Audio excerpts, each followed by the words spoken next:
ভজন পদাবলিতে বলছেন, যদি গৌরাঙ্গ না হইতো কেমনে হইতো,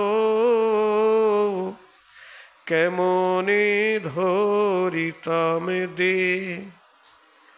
বলি রাধার মহিমা প্রেম রস সীমা,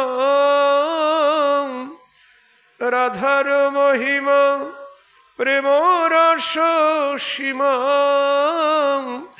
জগতে জানত কে। বলি কে জানত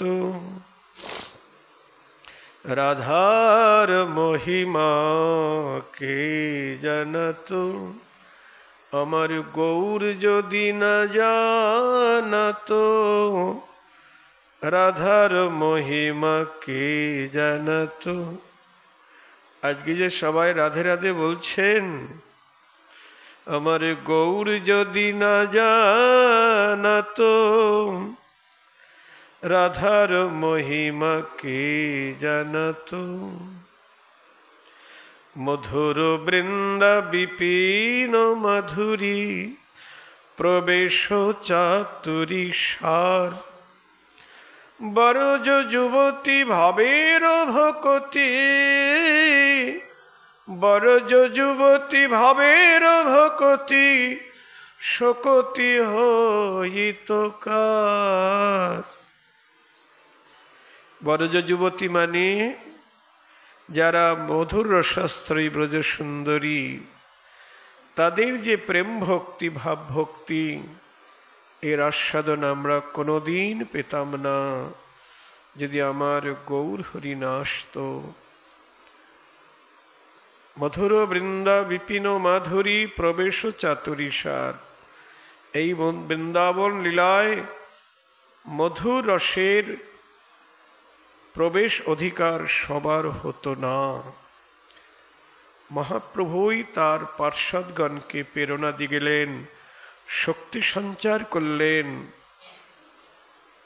গোস্বামীদেরকে শক্তি সঞ্চার করে বললেন, যাও বৃন্দাবনে গিয়ে লুপ্ত তীর্থ উদ্ধার করো, আর ভক্তি শাস্ত্র প্রণয়ন করো, রাধা কৃষ্ণের লীলা বিষয়ক রসশাস্ত্র রচনা করো। এই যে বিলাপ কুসুমাঞ্জলি, তার মধ্যে একটি অন্যতম গ্রন্থ। কি গ্রন্থ?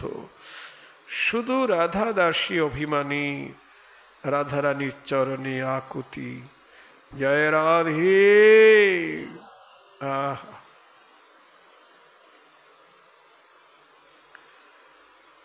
আমরা পেতাম না গৌর হরি যদি না আসত। তাই দাস গোস্বামী পাদ স্বরূপাবেশে বলছেন, হে রাধে, তোমার সখ্যকে প্রণাম করি, তোমার সখ্য আমার মাথায় থাক, তোমার দাস্য প্রাপ্তি আমি, দাস্য প্রাপ্তির জন্যই আমি লালায়িতা। শ্রীপাদে রাধা দাস্যের নিষ্ঠাটি লক্ষ্য করবার বস্তু। রাধা দাস্য। চৈতন্য চরিতামৃত বলছেন, অল্প ভাগ্যে দাস নাহি করে ভগবান। কৃষ্ণদাস